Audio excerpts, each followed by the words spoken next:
जनपद में कानून का खौफ समाप्त। रक्षाबंधन पर्व पर दो विभिन्न थाना क्षेत्रों में दिन दहाड़े हुई हत्याओं से जनपद दहला। मचगई पुलिस ने हत्यारे दिनेश को दबोचा। ईसानगढ़ में हत्यारे पुलिस को चकमा देकर रफू चक्कर। लखीमपुर खीरी। जनपद में कानून का खौफ समाप्त। दनादन हो रही हत्याओं का सिलसिला जारी। रक्षाबंधन त्योहार पर जनपद के दो अलग अलग थाना क्षेत्रों में हुई हत्याओं से पूरा जिला थर्रा गया है। प्रथम घटना थाना मचगई के ग्राम बौलिया कला में घटी, जहां रक्षाबंधन त्योहार पर इकट्ठा हुए दामादों में दिनेश ने अपनी साली राम बिट्टा के समक्ष अंडरवियर उतार दी। फिर क्या था? साव के पूछने पर दिनेश ने मनोज की पत्नी राम बिट्टा पर चाकू से हमला कर दिया। ये देखकर 12 वर्षीय बेटा विशाल मां को बचाने दौड़ा। दिनेश ने विशाल के पेट में चाकू मारकर आते बाहर निकाल दी। हमलावर दिनेश ने साढ़ू मनोज के पेट में भी चाकू मारा था।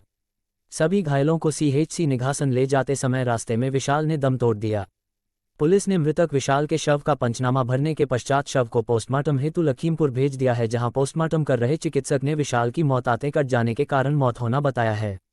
दूसरी घटना थाना ईसानगढ़ के ग्राम सरैया कला में घटी, जहां जबरन सेक्टू व बिलास 32 वर्षीय तिरजुगी को बाइक से उठा ले गए और 2 घंटे बाद ही तिरजुगी के शव को उसी के घर पर फेंक गए। पुलिस ने मृतक तिरजुगी के शव का पंचनामा भरने के पश्चात शव को पोस्टमार्टम हेतु लखीमपुर भेज दिया है। पोस्टमार्टम कर रहे चिकित्सक ने जैसे ही तिरजुगी का पेट खुलवाया, विषाक्त पदार्थ की गंध फैल गई। समझा जाता है कि जहर पिलाने से पहले हत्यारों ने तिरजुगी की पिटाई की होगी, कारणवश तिरजुगी की गर्दन की हड्डी टूट गई। पोस्टमार्टम कर रहे चिकित्सक ने तिरजुगी की मौत गर्दन की हड्डियां टूटने से होने की पुष्टि की है तथा पेट में मौजूद बिस्रे को भी सुरक्षित किया है। विनोद कुमार यादव की एक्सक्लूसिव रिपोर्ट। क्या नाम है आपका? संजीव कुमार। पिताजी क्या नाम है? आसनी कुमार। कहाँ रहते हो भैया? बौधिया कला। कौन से थाने में है? मच गई। मौत किसकी हुई है? विशाल की हुई। ये कौन है आपके? हमारा भांजा है। उम्र क्या होगी लगभग? इसकी उम्र यही 10-12 साल होगी। अच्छा, इसके पिता का क्या नाम है? इसका नाम मनोज। पिता का नाम? हाँ। कहाँ के रहने वाले हैं ये लोग? ये रहने वाले हैं बांस बोझी के, यही पूर्व की साइड में पड़ता है। अच्छा, मौत कब हुई है इसकी? मौत कल शाम को 4 बजे हुई। कब, कैसे हुई है मौत? चाकू से हुई है। किसने मारा है? दिनेश ने। ये कौन है दिनेश? ये हमारा भी बहनोई है। अच्छा। हाँ। दूसरी बहन का पति है। हाँ। ये लोग कहाँ के रहने वाले हैं? ये त्रिकोलिया के रहने वाले कुंडली। यहाँ इसके पिता क्या नाम है दिनेश का? राम गुलाम। पकड़ा गया दिनेश? हाँ, वो वहाँ है। पुलिस ने पकड़ा है? किस बात को लेके मारा है, क्यों मारा है? बात ऐसी थी, हम गए थे वहाँ अपने जीजा को लेके अपने ससुराल को। हम लोग राखी लेके गए, फिर वहाँ राखी बांध दिया, फिर वहाँ से वापस हो गए, चल दिए। और फिर वहाँ से आ रहे थे तो रास्ते में फोन आया हमारी दीदी का कि ये लड़ाई कर रहा है और गंदी गंदी गाली दे रहा है।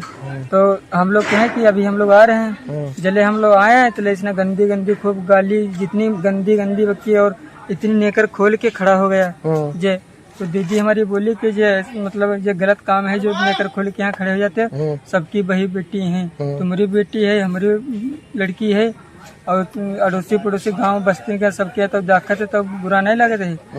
तो जब हम लोग आए भी तो हम लोग जब आए गए तो क्या फिर मनोज बूझिन दिनेश ने कि जो काम काहे करे तुमने आकर खोले हो, तो अब बूझिन है और बस जो लिपट पड़ा मनोज पर है। मनोज कौन है? बहनोई हमारे। अच्छा, ये जो लड़का मरा उसके पिता? हाँ, और उनके पर जो दिनेश लिपट पड़ा और लिपट पड़ा, फिर जो मतलब हम लोग छुड़ाने लगे और इसने चाकू निकाला। जो ही आदमी जाता था उसी के मार देता था, जो ही गया उसी। और किसी के भी लगे हैं? दो चाकू लगे हैं, एक यहाँ पे हमारी दीदी के लगा है, एक यहाँ पे, और जीजा के हमारे यहाँ पे लगा है, और विशाल के लगा है तो यहाँ पे लगा है, तो उसकी पोटी इतनी निकल गई है और वहीं खत्म हो गया। जो ये बच्चा मरा उसी की माँ जिसको बताया? हाँ, जो मना कर रही थी। हाँ। अच्छा, क्या नाम है इनका? राम बेटी, जो आपकी बहन है। हाँ। उन्हीं के बच्चा खत्म हाँ, हुआ? उन्हीं का बच्चा। तो ये ऐसा क्यों कर रहा था, क्या वजह थी? इसकी वजह हम लोग खुद ने, हम तो वहाँ गए थे, फिर यहाँ यही बात थी साहब। कोई पैसे का लेन देन, कोई और लड़ाई झगड़ा? और पहले कोई लड़ाई झगड़ा नहीं, बस यही जो इतने नेकर इतनी खुल के खड़ा हो गया और बस मना किया तो जिसने वार कर दिया। तो ये क्या इससे पहले भी कुछ छेड़खानी की आपकी दीदी से इसने? नहीं, छेड़खानी कोई भी नहीं की है। तो ये इस घटना की वजह समझ में आ रही क्या है? घटना की वजह समझ में बस यही है कि ये पता नहीं किस कद रखे है और शराब पी रखी रहा है, पूरा मतलब नशे में था, खूब धुत था, नशे में। अच्छा।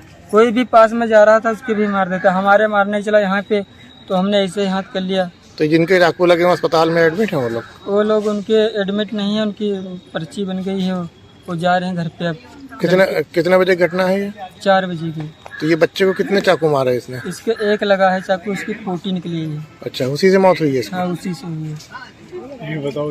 अब बताओ। जो और उसने जब उसने चाकू मार दिया तो जब उसने देखा कि इतने चोट इनके लग गई है चाकू से, तो वो गया, ऐसे दीवार थी उसने और अपने ही सर अपनी दीवार पे मार दी, तो उसकी ये फूट गई हल्की सी। हाँ, तो उसी फिर उनको लेकर गए, हाँ अस्पताल में एडमिट किया।